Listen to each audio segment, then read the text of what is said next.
السلام علیکم ورحمۃ اللہ وبرکاتہ۔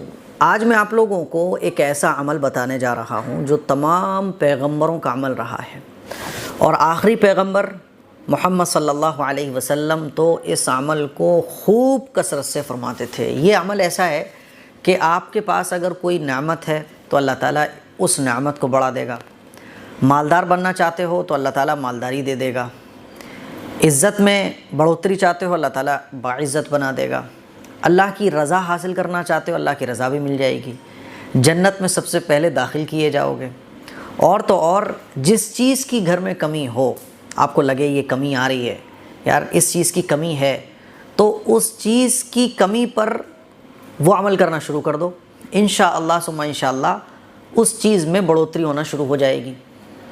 اور اللہ کو یہ عمل کرنے والا بندہ بہت پسند ہے۔ وہ عمل کون سا ہے؟ میں آپ کو ایک حدیث سنانا چاہتا ہوں۔ رسول اللہ صلی اللہ علیہ وسلم نے ارشاد فرمایا کہ سب سے پہلے جن لوگوں کو جنت کی طرف بلایا جائے گا یہ وہ لوگ ہوں گے جو تنگی اور کشادگی دونوں حالتوں میں اللہ کی حمد اور اس کا شکر ادا کرتے ہیں۔ تو سب سے پہلے جنت میں جانے والے کون لوگ ہوں گے؟ جو خوشحالی میں اللہ کا شکر ادا کرتے ہیں اور تنگی میں بھی اللہ کا شکر ادا کرتے ہیں۔ اب آپ سوچ رہے ہوگے کہ تنگی میں، پریشانی میں اللہ کا شکر ادا کیسے کر سکتے ہیں؟ تو دیکھیے، مان لیجئے کسی کو کوئی بیماری لگ گئی اور وہ بیماری ایسی ہے جس میں اس کو بہت تکلیف ہو رہی ہے، تو وہ یہ تصور کرے کہ اس سے بڑی بیماری بھی مجھے لگ سکتی تھی، لیکن اللہ کا شکر ہے کہ اللہ نے اس بڑی بیماری کے بجائے، اس بڑی تکلیف کے بجائے مجھے تھوڑی تکلیف دی ہے۔ اللہ تیرا شکر ہے، اللہ تیرا احسان ہے، تیرا کرم ہے، تیرا فضل ہے، لیکن اللہ میں کمزور ہوں۔ دعا بھی مانگنا چاہیے تو ایسے ہی مانگنا چاہیے، میں کمزور ہوں اللہ، میں اتنی بھی پریشانی کو برداشت نہیں کر سکتا، اللہ تو اگر چاہے تو پریشانی کو بھی ہٹا سکتا ہے، اللہ میں صبر کر رہا ہوں، تیرا کرم ہے، تیرا فضل ہے، لیکن میں محتاج ہوں، یا اللہ اس پریشانی کو بھی دور فرما دے۔ تو شکر اور صبر بھی اس طرح سے ہونا چاہیے جس میں شکر کا پہلو ہو۔ تو اللہ کے نبی نے فرمایا کہ سب سے پہلے جنت میں داخل ہوں گے۔ اور حضرت عائشہ صدیقہ رضی اللہ تعالی عنہ فرماتی ہیں کہ جب نبی کریم صلی اللہ علیہ وسلم کو کوئی خوش کن معاملہ پیش آتا، یعنی جب بھی حضور علیہ الصلوۃ والسلام کو کوئی اچھی خبر سننے کو ملتی، کوئی اچھا واقعہ ہو جاتا، کوئی اچھی چیز حضور کے سامنے پیش آتی، تو اس پر اللہ کے نبی صلی اللہ علیہ وسلم ایسے دعا مانگا کرتے تھے۔ کیسے؟ الحمدللہ الذی بنعمتہ تتم الصالحات، تمام تعریفیں اس اللہ کے لیے ہیں جس کی نعمتوں کے صدقے نیکیاں مکمل ہوتی ہیں۔ اللہ کا شکر حضور علیہ الصلوۃ والسلام ادا کرتے۔ اور جب کوئی پریشانی والا معاملہ حضور کے سامنے پیش آتا، کوئی حادثے کی خبر سننے کو ملتی، کوئی مشکل سامنے آتی، تو حضور علیہ الصلوۃ والسلام اس طرح دعا فرماتے تھے، الحمدللہ علی کل حال، کہ ہر حال میں اللہ کا شکر ہے۔ تو ایک ایمان والے کو ایسے ہی ہونا چاہیے کہ اللہ کا شکر ادا کرے، مصیبت میں بھی اور خوشحالی میں تو شکر ادا کرنا چاہیے، مصیبت میں بھی شکر ادا کرنا چاہیے۔ قرآن مجید میں بھی اللہ تعالیٰ نے اس بات کو بیان فرمایا، وَاسْتَعِینُوا بِالصَّبْرِ وَالصَّلَاةِ، کہ ایمان والوں صبر کے ذریعے اللہ تعالیٰ سے مدد طلب کرو، اور نماز کے ذریعے۔ تو مصیبت آئے تو اس پہ بھی ہمیں یہ کہنا چاہیے الحمدللہ علی کل حال، اللہ کا شکر ہے اللہ جس حال میں رکھیں۔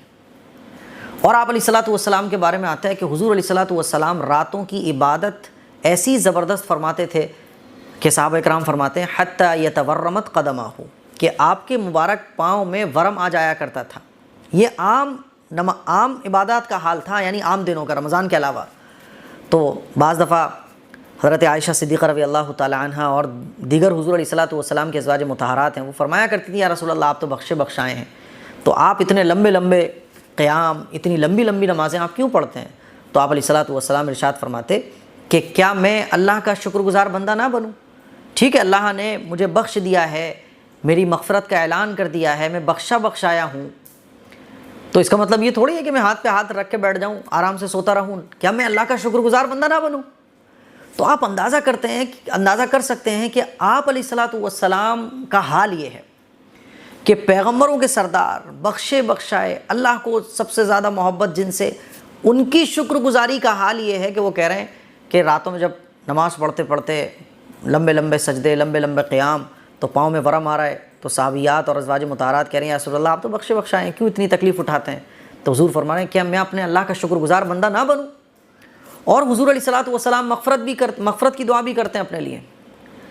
صحابہ نے پوچھا یا رسول اللہ آپ اتنی مغفرت کی دعا کتنی کرتا ہوں، 70 مرتبہ روزانہ مغفرت کی دعا کرتا ہوں میں اپنے لیے. یہ کیوں ہے؟ شکر گزاری کے طور پر. تو ہمیں بھی ایسا ہونا چاہیے. آج تو جسے دیکھو وہ شکایتیں، جسے دیکھو شکایتیں. ہم اور آپ اپنی زندگی میں پریشان ہیں، بولتے ہیں یار کیا شکر گزاری ختم ہو گئی اس وجہ سے. تو شکر گزاری جو ہے نا یہ بہت زبردستی چیز ہے. خواتین اگر اپنے شوہروں سے پریشان ہیں کہ شوہر کی طرف سے، سسرال والوں کی طرف سے بہت پریشانیاں ہیں، بہت تکلیفیں ہیں، تو آپ کو کیا بولنا ہے؟ اللہ کا شکر ادا کرنا ہے. آپ سب سے پہلے اللہ کا شکر ادا کرو اور ان تکلیفوں پر اللہ سے کہو یا اللہ یہ تکلیفیں میرے سے نہیں برداشت ہوتی ہیں، اللہ یہ بھی ختم ہو جائیں تو کتنا اچھا ہو، لیکن اللہ تیرا شکر ہے. جتنا شکر ادا کرو گی تو وہ نعمتیں انکریز ہوں گی. اور اگر ناشکری ہوگی، ہمیشہ شکوے ہیں، شکایتیں ہیں، شوہر سے تو شکوے شکایتیں کرنے ہی بند کر دو.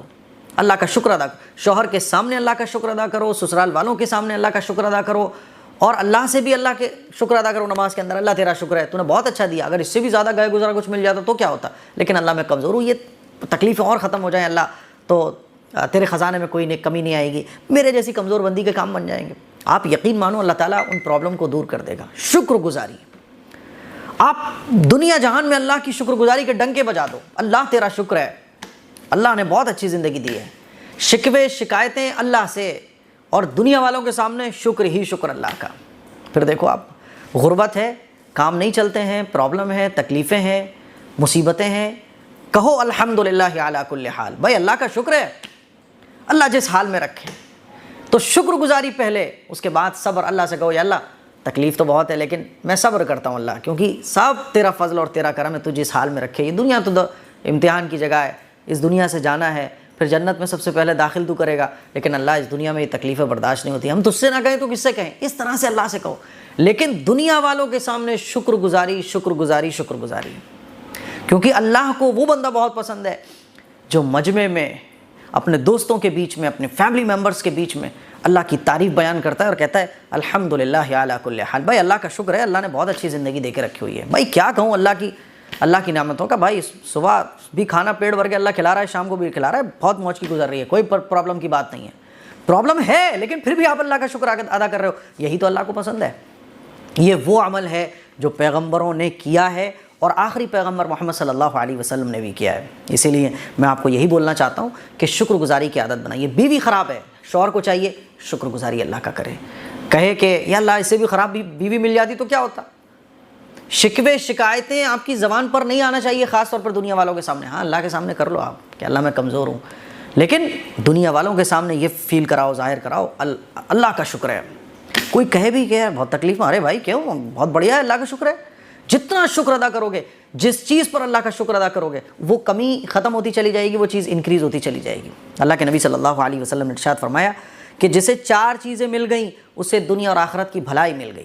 نمبر 1 شکر کرنے والا دل، نمبر 2 ذکر کرنے والی زبان، نمبر 3 آزمائش پر صبر کرنے والا بدن، اور اپنے آپ اور شوہر کے مال میں خیانت نہ کرنے والی بیوی.